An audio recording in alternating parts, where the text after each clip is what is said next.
김수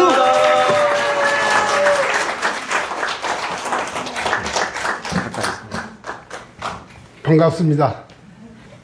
오늘이 6월 8일 75년 전 오늘 저는 돌산 전투에서 조국과 민족을 위해서 목숨을 바쳐 싸워왔습니다. 75년 전 김일성 괴뢰 집단의 불법 남침으로 인해서 조국 운명이 풍전등화에 서 있을 때 저는 가난했지만은 시골에서 8남매 막내로 태어나 형과 누나들의 사랑을 받으며 곱게 자라왔습니다. 그때 우리 둘째 형님이 경찰관이었어요. 반동분자의 가족이다 해가지고 인민군한테, 지금 말하자면 파출소죠. 그때는 분주소예요. 얼마나 많은 핍박을 당했는지 이루 표현할 수가 없습니다. 총이 없어서 대나무를 죽창으로 만들어가지고 매일같이 찾아와서 우리 아버지 어머니를 괴롭히면서 아들 내려라, 이 반동분자의 가족이다 하면서 괴롭힐 때 저는 어린 학생의 몸이었습니다만 얼마나 분했는지, 어떻게 하면 내가 저들에게 복수할 수 있었을까 하고 고민하던 중 마치 해병대 모집이 있었어요. 그래가지고 해병대 지원해가지고 150명을 모집을 했는데 지원자가 한 500명이 모였어요. 그래서 이제 신체 검사를 하고 학과 시험을 보고 이렇게 해가지고 이제 그것도 모자라서 연병장에다 쭉 세워놓고 아주 키가 적고 약한 사람만 뽑아내더라고요. 그래서 걔들은 정문 앞으로 가 하고 돌려보내놓고 150명을 완전히 합격했다 해가지고 해병대 기념바타를 맞으라 해가지고 엎드려서 기념바타를 한 사람한테 3대씩 맞았습니다. 얼마나 아픈지 처음 맞은 거죠, 이제. 그래가지고 해병대 입대해가지고 피나는 그 훈련을 받고 처음 출전했던 것이 돌산 전투입니다. 돌산 전투 김일성 고치 아까 화면에 나왔습니다만 모태동 고치, 그리고 장단지구 전투에 참전해서 총탄이 비오도 쏟아지는 그 가운데서도 하나님께서 살려주셔가지고 지금 이렇게 건강한 몸으로 여러분 앞에 뵙게 됐습니다. 호정산에는 31년생이 됐습니다만 실제 나이는 한 살이 더 많습니다. 31년생입니다. 그러니까 금년 95살이 되겠죠. 이렇게 해서 참 하나님 은혜로 오늘에 있음을 정말 다시 한번 감사하지 않을 수가 없습니다. 돌산은 강원도 양구와 인제 사이에 있는 태백산맥의 험준한 아주 산골장입니다. 돌산을 중심으로 24개 고지가 1000m가 오르내리는 그런 험악한 지대였었는데 거기를 우리 해병대가 맡아서 전투해가지고 17일 동안 진짜 뺏고 빼앗기는 그런 혈전 끝에 결국은 24개 고치를 17일 만에 완전히 탈환하고 뺏고 해병대 만세, 대한민국 만세를 목이 터져라고 불렀던 그때 그 감격이 지금 이 순간에도 귀에 쟁쟁 들리는 것 같습니다. 특히 자랑스러웠던 거는 미해병 의원대가 몇 번 시도하다가 실패를 했어요. 미해병 의원대는 세계적으로 아주 막강한 부대입니다. 오키나와 전쟁 때 일본군 정예부대를 물리친 부대의 구성원이나 개인적인 그런 전투 경험으로 비춰보았을 때 우리보다도 막강한 군대였었는데 그들이 실패한 것을 우리가 해서 이겼습니다. 얼마나 자랑스러운 일이겠습니까? 그때 이승만 대통령께서 오셔가지고 화신이 경탄할 공훈이다 라고 칭찬하시면서 무적해백이라는 친필 희호를 하사했습니다. 그로부터 우리가 토영 상륙 작전에서 얻은 귀신 잡는 해병, 그 다음에 무적 돌산에서 얻은 무적 해병의 신화가 국내는 물론이고 해외까지도 널리 알리게 됐습니다. 그리고 이제 이어서 그해 6월 4일부터 시작해가지고 20일 날 야간 공격을 시작해가지고 돌산 점령하고 8월 31일 날 그해 8월 31일 날 김성고지를 공격하게 됐습니다. 예, 돌산에서 실패한 그 오명을 여기서는 우리가 만회하겠다고 아주 호언장담하고 김일성이가 아주 그 김일성고지에다가 많은 병력을 투입해가지고 사수했습니다. 아까 여기 나왔습니다만은 고지가 924고지입니다. 924고지입니다. 924고지고 모태동 고지가 1114고지. 아까 좀 틀게 예, 적어졌습니다. 그래서 여기서 이제 그 김일성 고지를 점령을 하고 이어서 모태동 고지. 그러니까 지금 을지 전망대가 모태동 고지입니다.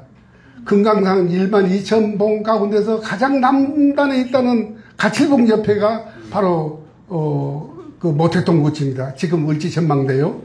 여기서 이제 점령을 하고 결국 이제 승리한 다음에 수도 서울이 위험한 상태니 해병대가 맡아서 지켜달라는 이승만 대통령의 강력한 요청에 의해서 우리가 서부전선으로 이동을 했습니다.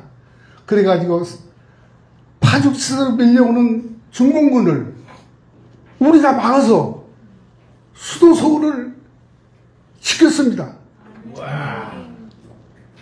776명이라는 전우들을 가슴에 묻으며 피눈물을 상쾌하게 했던 그때 그 괴로움이 지금도 가슴을 찌르고 있습니다.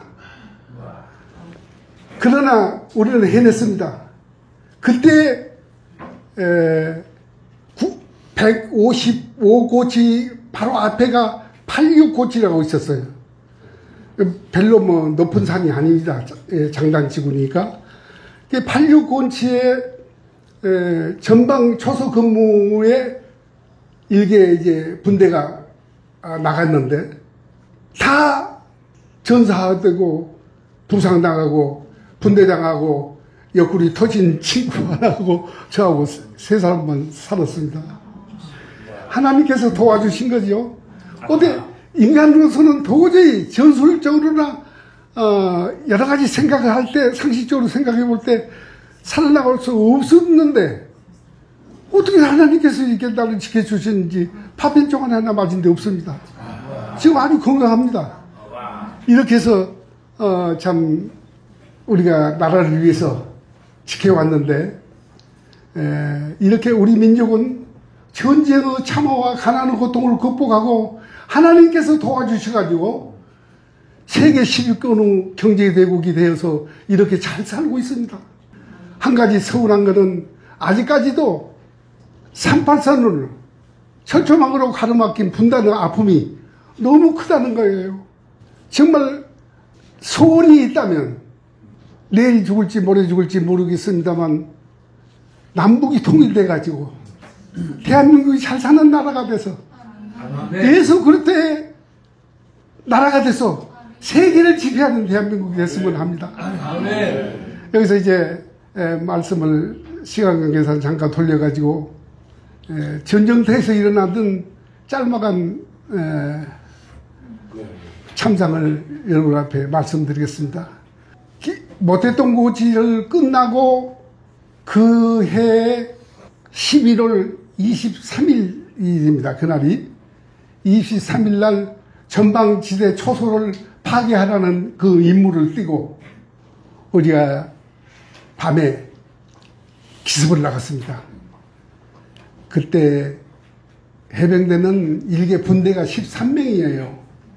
육군은 9명인데 해병대는 13명으로 돼 있었는데 위생병, 통신병 포함해서 15명이 일개 편성이 돼가지고 밤에 기습을 나갔는데, 그날 기습 나간 날 도저히 지뢰를 많이 매설해 있기 때문에 지뢰밭을 통과할 수가 없어요. 그런데 한 3일 전에 눈이 막 내렸어요. 눈이 한 30cm 내렸는데, 거기 강원도는 원래 추운 데니까 꽁꽁 얼어붙어가지고 지뢰밭을 무사히 통과할 수가 있었습니다. 거미줄같이 매설하는 지뢰밭에 그 인계선이죠. 거기를 눈이 덮여가지고 쌓이는 바람에 무사히 통과해서 밤새 기어 올라갔는데 목적지에 도착했을 때는 날이 밝아버렸어요. 아까 여기서 목사님이 말씀하신 대로 두려워하지 말아라. 내가 너와 함께함이라. 놀라지 마라. 나는 내 하나님이 됨이라고. 아멘. 이사야 40장 11절의 말씀이 한자리 기억나서 용기를 얻은 거예요. 만약에 저 고치를 앞에 두고 눈이 한 30cm 와가지고 꽁꽁 얼었으니까 그때는 나무가 없습니다. 포탄이 너무 많이 떨어졌기 때문에 나무가 없어가지고 전부가 다 민땅이에요. 눈밭입니다. 그런데 거기서 이제 이사야 말씀 붙잡고 하나님께 기도했죠. 하나님이 나를 도와주실 거다. 하나님이 보호해 주실 거다. 아멘. 믿고서 기어 올라가기 시작했습니다. 그 시간을 기어 올라왔는지 아침이 다 됐는데 날이 홀이 밝아가지고 아침이 됐는데 설마 여기까지는 적이 들어오지 않겠지 하고 얘들이 마음을 놓고 전부 빵가에 들어가서 불을 피고 있었어요. 불을 지피고. 그리고 이제 보초백을 놔뒀는데 보초백이 하나님께서 눈을 감기게 했습니다. 보초백에 발견이 안 된 거예요. 무사히 도착을 했습니다. 산꼭대기까지. 13명이 아무도 부상당한 사람도 없고 다친 사람도 없이 무사히 도착해가지고 보니까 하나님께서 다 적들을 잠자게 만들었어요. 그리고 이제 빵가에 들어가서 불을 피고 있는데 그때 이제 수류탄을 뽑아가지고 요소에다가 이제 병력을 다 배치하고서는 수류탄을 뽑아가지고 굴뚝 속에다 하나를 넣고 또 하나를 넣고 이제 이어서 또 이제 입구에다가 이제 던져 꽝 하고 터지니까 이거 어떻게 됩니까? 전부 그 몰살된 거예요. 그 안에 있는 사람들이. 근데 그 주변에 있던 그 적이 일어나가지고 막 그냥 우리하고 이제 교전을 하는데 한참 싸우다 보니까 처음에 우리가 거기 출발할 때는 1인당 실탄을 M2를 가졌는데 M2 30발이 나갑니다. 그래서 3개를 묶어가지고 이제 끼면은 연발해서 90발을 쏠 수가 있어요. 이런데 가면서 수리탄도 여기다 쫙 반도를 키고 그냥 집어넣고 호주머니에다 넣고 했는데 올라가면서 몇 번 눈에 넘어지고 자빠지고 하는 바람에 수리탄도 소실돼 버리고 결국 적진 올라가가지고 적과 싸울 때는 있던 수리탄, 실탄 다 쏘고 난 다음에 아무것도 이제 가진 게 없습니다. 만약에 지금 내가 부대장이라면 딴 것 다 버리고 많이 수리탄을 짊어지고 갔으면 충분히 몇백 명이라도 다 전멸할 수가 있었는데 그 아쉬움이 지금도 남습니다. 이렇게 해서 이제 그날 적과 이제 잠당 들고 싸우고 있는데 조금 있으니까 적진지에서 박격포탄이 떨어집니다. 우리를 향해서 이제 고치가 완전히 적에게 점령당했으니 얘들 때리라 해가지고 이제 때리면 저쪽에서 펑 소리가 나면은 슉슉슉슉 날라오는 소리가 들립니다, 이게.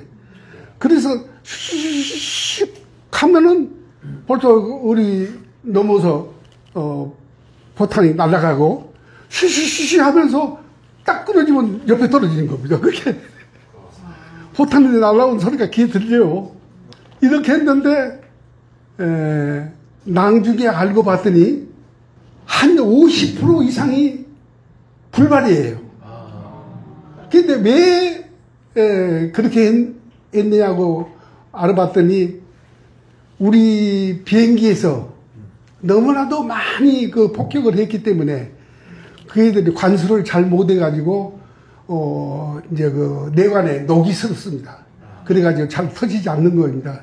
이렇게 해서 이제 한참 박핵포탄이 터지는데 이쪽에서 아이고 옆구리 뭐 이쪽에서 뭐 다치고 해가지고 그 14명, 15명 가운데서 4명이 부상당했어요. 옆구리가 터졌습니다.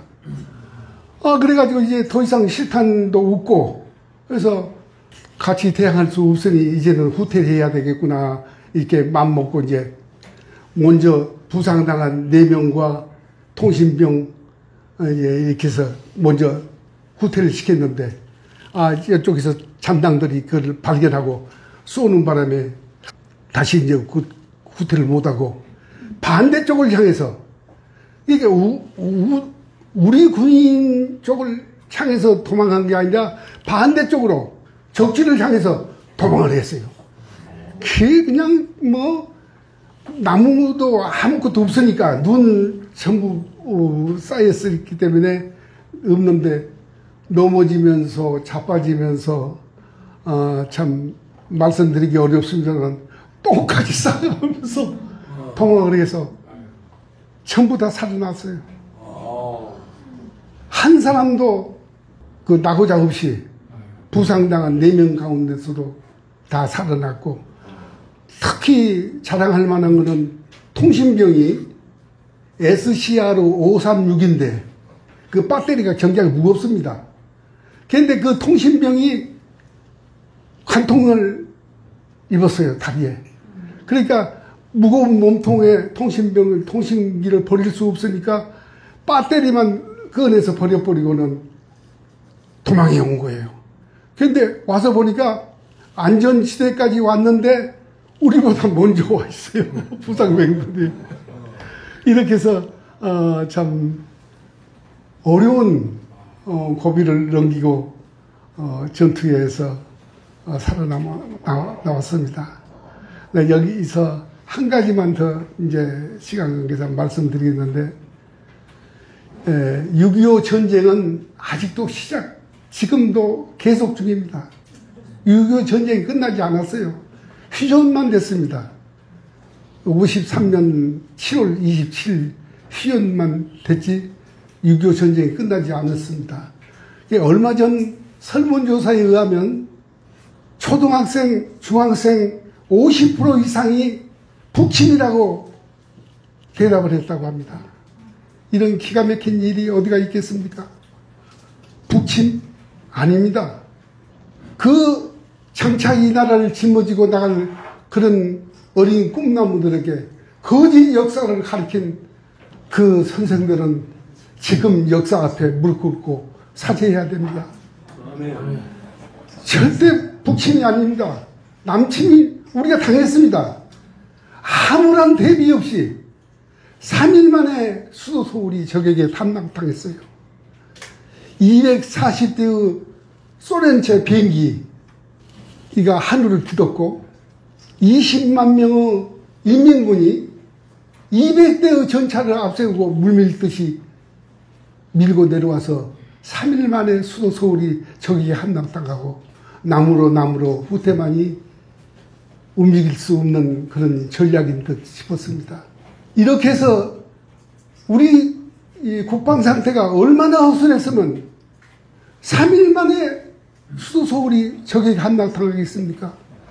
우리는 그때 비행기라고는 연습용 20대, 전차는 한 대도 없었습니다. 병력의 3분의 1을 예출에 박 보내고 조용한 주일날 아침이었어요. 어떻게 해서 북침입니까? 이래서 북침입니까?